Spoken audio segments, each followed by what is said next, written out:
another month. And everybody, I want you to say, hi, Janice. For our very first month at MoMondays, we have an interpreter tonight. I'm just going to see how fast I can talk and how fast she can sign and see how good she is. I wanted a beard, and as you can see, I have one. Just a sidebar to anyone who ever wants to deal with negative opinions. Gentlemen, I would suggest growing a beard. You'll get fantastic at dealing with them. 28 years old now, 28. And I've become this truthless story generating machine. I'm good at it. I've got elaborate stories for everything. Got a problem? Truthless story. Truthless story. Truthless stories for all.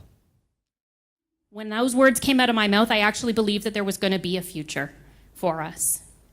And so we set upon a journey to make sure that kids in the hospital never had to have a dollar store birthday party by themselves again. So Shannon and I decided that we were going to start something called the Cupcakes and Confetti Crew. And what we do is we fill these boxes with amazing products and games and decorations, and we provide them to the hospital at no cost so that kids don't have to have a dollar store birthday party while they're there. He said, you have the math equivalency of a grade 2. And I remember looking at him and saying, God damn, I guess that means I'll never be on Are You Smarter Than a 5th grader? But my life changed, and I had a decision to make at that point. Am I gonna be the victim? Am I gonna look for sympathy from others? Or am I gonna adapt a victor mindset, and am I gonna bust my butt off getting myself better? Get these ladies moving, yeah, we gotta see you do it. The way you're grooving, darling, makes me wanna keep you moving all night. The chicks will get the feelings ruffled, the boys will have a little scuffle, but there's no need to have a tussle. Lots of pretty girls here tonight. She's going whole hog wild. Fortunately, we were able to save his life, but they didn't think at the time, thank you. At the time, they said, call his parents who are up in Parry Sound, which is 4 hours away, and his family. They said that he's not going to survive. He's going septic and everything is shutting down, and we don't expect him to survive.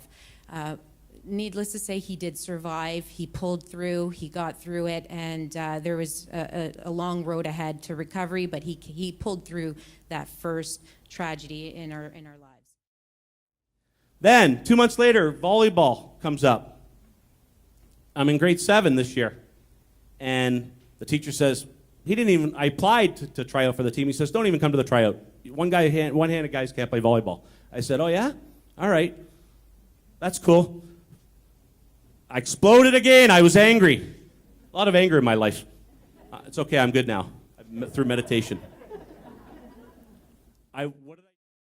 So I immediately went upstairs. I found the scissors right away. And I looked around, and the first razor I saw was mine. I said, well, I'm not going to use that. I use that on my face. So there's no way I'm going to use that.